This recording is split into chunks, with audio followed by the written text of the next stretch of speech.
महंगाई इस वक्त मुल्क की बुलंद तरीन सतह पर है। ये मैं नहीं कह रही, ये एक रिपोर्ट सामने आई है दायरा शुमारियात की, उसमें ये बात सामने आई। क्विकली आपको बताएं कि इस वक्त मुल्क में महंगाई की शरह तारीख की बुलंद तरीन सतह 45.5% पर पहुंच चुकी है।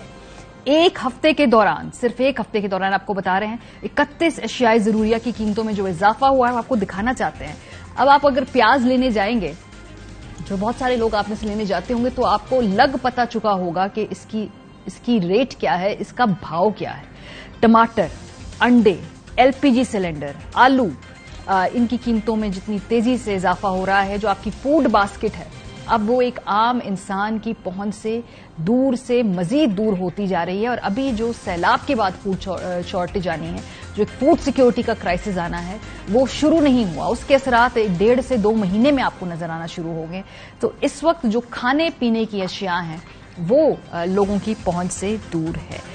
आईएमएफ की एक ताजा तरीन रिपोर्ट सामने आई है जी, ये भी पढ़ के आपको सुनाना बहुत जरूरी है, क्योंकि इस इशू के ऊपर हर कोई अपनी सियासत करता है, अपनी पॉलिटिकल एंगलिंग करता है।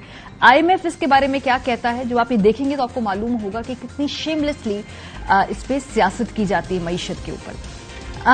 जो ये रिपोर्ट है उसमें पीएमएलएन और पीटीआई दोनों हुकूमतों को काफी रगड़ा गया है। तहरीक इंसाफ की हुकूमत के बारे में वो कहते हैं जी कि कर्ज प्रोग्राम में तय किए गए अहदाफ और वादों से उन्होंने इनहराफ किया। ये बात पीएमएलएन भी कहती है। पीटीआई कहती है कि हम चूंकि लोगों को रिलीफ देना चाहते थे इसलिए हमने उनकी सख्त शराइत नहीं मानी। सो ये अपनी पॉलिटिकल जो है इसमें स्पिन है दोनों जमातों का। तहरीक इंसाफ की हुकूमत ने वादा खिलाफी करके पेट्रोल, डीजल, बिजली के नरखों में कमी की। अगेन पीटीआई ये कहती है कि चूंकि हमने लोगों को रिलीफ देना था और वो ये देख भी रहे थे कि वोट ऑफ नो कॉन्फिडेंस चूंकि आना है, उसके बाद अगर उन्होंने अवाम में जाना होगा तो उस तरह के इकदाम में पॉपुलैरिटी मिलेगी। ऑपोजिशन कहती है कि हमारे लिए ये लैंड माइन्स बिछाकर चले गए। हर नई आने वाली हुकूमत पिछली हुकूमत पर यह इल्जाम डालती है कि हमारे लिए लैंड माइन्स बिछाकर चले गए। टैक्स छूट देने से माली और करंट अकाउंट खसारे में इजाफा हुआ और ज़र मुबादला के ज़खायर और रुपए की कदर गिरने से पाकिस्तान में महंगाई बढ़ गई। ये कोई रॉकेट साइंस नहीं है, ये आप किसी 5वीं जमात के बच्चे से भी पता करेंगे, उनको मालूम होगा कि महंगाई बढ़ने के पीछे ये दोनों अवामिल कितने जरूरी हैं। प्राइमरी बजट खसारे समेत 5 अहदाफ पूरे नहीं किए गए। इसके अलावा 7 स्ट्रक्चरल अहदाफ पर भी अमल नहीं किया गया, ये आईएमएफ कहता है। आगे बढ़ के वो इत्तेहादी हुकूमत की परफॉर्मेंस के बारे में क्या कहते हैं ये भी देखें। और ये भी अगेन नो रॉकेट साइंसेस, किसी के भी जो एक बेसिक अंडरस्टैंडिंग है किसी भी पॉलिटिकल सिस्टम की, वो जानता है कि इत्तेहादी हुकूमत पार्लियामेंट में कमजोर अक्सरियत की हामिल है। कशीदा सियासी माहौल के दौरान कई अहदाफ पूरे नहीं हुए और कई वादों पर भी अमल नहीं किया गया। जब आपको याद है शुरू में आते हुए कोई 1.5 महीने तक ये कीमतें नहीं बढ़ा पाए थे पेट्रोल की, दूसरी चीजों की, जिनको अब ये बाद में मुश्किल फैसले कह रहे हैं। उस वक्त वो पूरा जो 1.5 महीने के टाइम में जो नुकसान करवाया, क्योंकि पॉलिटिकल स्टेबिलिटी नहीं थी, उस वजह से आईएमएफ भी इसको वाज़े तौर पे कह रहा है कि ये हुकूमत भी इधर मसलहत से काम लेती रही है। माली साल 2022 के दौरान मुआशी सरगर्मियां मजबूत रहीं। हुकूमत ने कर्ज प्रोग्राम को ट्रैक पर लाने के लिए कई इकदाम किए, जिसमें बुनियादी सरप्लस पर मबनी बजट, शरह सूद में इजाफा शामिल है। अब ऑब्वियसली आईएमएफ के सीने में दिल तो नहीं है, वो तो उस नंबर्स को देखता है जो उन किताबों में लिखे हैं, लेकिन ये जो इकदाम हैं इस पे डायरेक्ट फर्क पड़ता है लोगों को, अवाम को। इसलिए कोई भी पॉलिटिकल हुकूमत ये काम करना नहीं चाहती अनटिल और अनलेस उनको बहुत ज्यादा मजबूरी में ये काम करने पड़े, जो पीएमएलएन कहती है हम ये करते हैं। हुकूमत ने फ्यूल सब्सिडी का खात्मा किया, ईंधन और बिजली की कीमतों में इजाफा किया। खुराक और ईंधन की आलमी कीमतें बढ़ने से महंगाई में नुमाया इजाफा भी हुआ है। आईएमएफ ने मार्केट बेस्ड एक्सचेंज रेट बरकरार रखने, समाजी तहफ्फुज़ और तवानाई शोबे को मजबूत बनाने, जबकि टैक्स रेवेन्यू और ज़र मुबादला के ज़खायर में इजाफे पर भी जोर दिया है।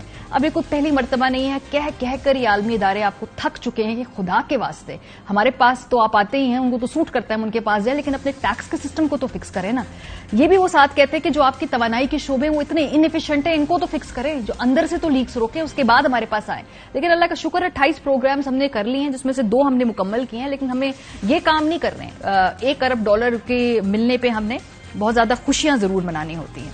अच्छा जी, इसके अलावा आप इल्जाम तराशियां देख लें, मतलब कि जो कॉन्फिडेंस लेवल पे ऑपरेट करते हैं, सबको मालूम है कि भाई इसमें कौन से फैसले वक्त पे नहीं किए, कर लेने चाहिए थे, लेकिन हुकूमत में आके जबान बिल्कुल बदल जाती है। ऑपोजिशन में ऐसे भड़के मारते हैं सब लोग। अब इफ्ता इस्माइल साहब जो है, हम सबको मालूम है 4 महीने पहले क्या कहा करते थे, अब वो कहते हैं कि मेरा ख्याल है शहबाज साहब के बयान से शुरू करते हैं, जिसमें वो कहते हैं कि जाने वालों ने हमारे लिए गड्ढे खोद दिए, छींक भी मारे तो आईएमएफ से पूछना पड़ता है। ये बड़ा उनका मशहूर बयान है, इसमें बड़े मीम्स भी बने।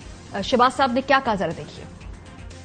इमरान खान चाहता था कि पाकिस्तान श्रीलंका बन जाए, जाने वालों ने हमारे लिए गड्ढा खोद दिया था। अब तो अगर छींक भी मारनी हो तो आईएमएफ से पूछना पड़ेगा। जो बिजली के जो एफएसी के लिए भी आईएमएफ से पूछना पड़ा कि हम ये कर रहे हैं, कहीं आईएमएफ हमारा हुक्का पानी बंद न कर।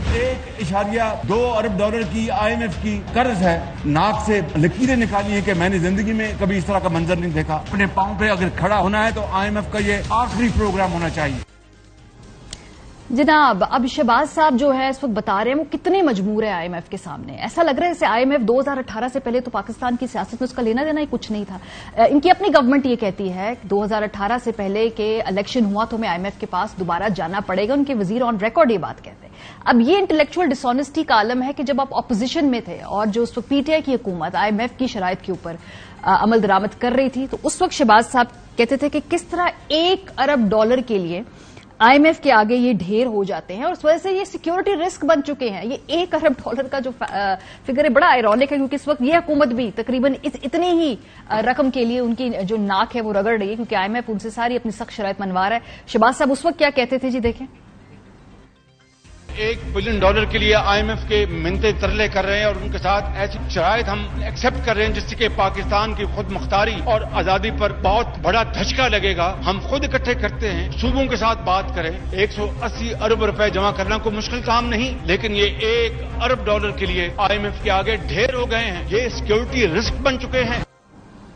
ना सिर्फ ये, बल्कि जो गद्दारी के फतवे अब हम रेवड़ियों की तरह, बल्कि इनफैक्ट वो जो टॉफी नहीं होती जो ₹1 में 3 आती हैं, उस कीमत पे अब हम ये गद्दारी के फतवे बांटते हैं। एहसन इकबाल साहब समझदार आदमी है, वॉटन स्कूल गए हैं, सब समझते हैं इंट्रिकेसी इस निजाम की। ये भी सबको मालूम है कि यहां तक ये क्यों पाकिस्तान का जो तजारती खसारा और ये कर्ज आए। कितनी आसानी से उन्होंने कह दिया कि जो वजीर आजम है उस वक्त मुल्क के इमरान खान साहब, वो ना सिर्फ एक गद्दार है, वो एक सिक्योरिटी रिस्क है, जानते बूझते हुए कि ये मुल्क में यहां पर इधर तक माली मामलात क्यों पहुंचे। इमरान नियाजी ने स्टेट बैंक दिया आईएमएफ को, कायदे आजम ने आजादी दी, इमरान नियाजी ने आईएमएफ का गुलाम बना दिया। सब गद्दार हो, वतन बेच रहे हो, स्टेट बैंक बेच रहे हो। और बिलावल साहब की वो 16 बयान तकरीर तुम्हें याद ही है, जहां उन्होंने कहा ये फाड़ देंगे जो पूरा आईएमएफ के साथ निगोसिएशन का पेपर है, और या आप जो डील करके आ रहे हो उसको क्वेश्चनेबल उन्होंने कहा। असेंबली के फ्लोर पे ये तकरीर थी। ठीक है, सियासत भी करनी है, 16 बयानी भी करनी है, तो फिर मैं मान ले कि भाई मईशत के ऊपर हम सियासत करते हैं, करते रहेंगे और हमेशा से करते रहे थे। फिर ये असूलों की और इंटेलेक्चुअल ऑनेस्टी की बात हुकूमत में आके ऑपोजिशन को ना सुनाया करे, और ऑपोजिशन में होते हुए फिर हुकूमत को ना बताया करे, और वो सुहाने ख्वाब ना दिखाया करे अपने फॉलोअर्स को, जो उन्होंने कहा था कि वापस आकर हम ये कीमतें कम करेंगे। बिलावल साहब क्या कहते हैं, जरा देखें। फाड़ दो पीटीआईएमएफ डील को जनाब स्पीकर, फाड़ दो पीटीआईएमएफ डील को, रीनेगोशिएट करो, डील लेकर आओ, मुल्क के मफाद में डील लेकर आओ, गरीब अवाम के मफाद में डील लेकर आओ। हम नहीं मानते ये पीटीआईएमएफ डील को, फाड़ दो इस डील को, वरना हम इस मुल्क के अवाम के साथ मिलकर इस पीटीआईएमएफ डील को चला देंगे।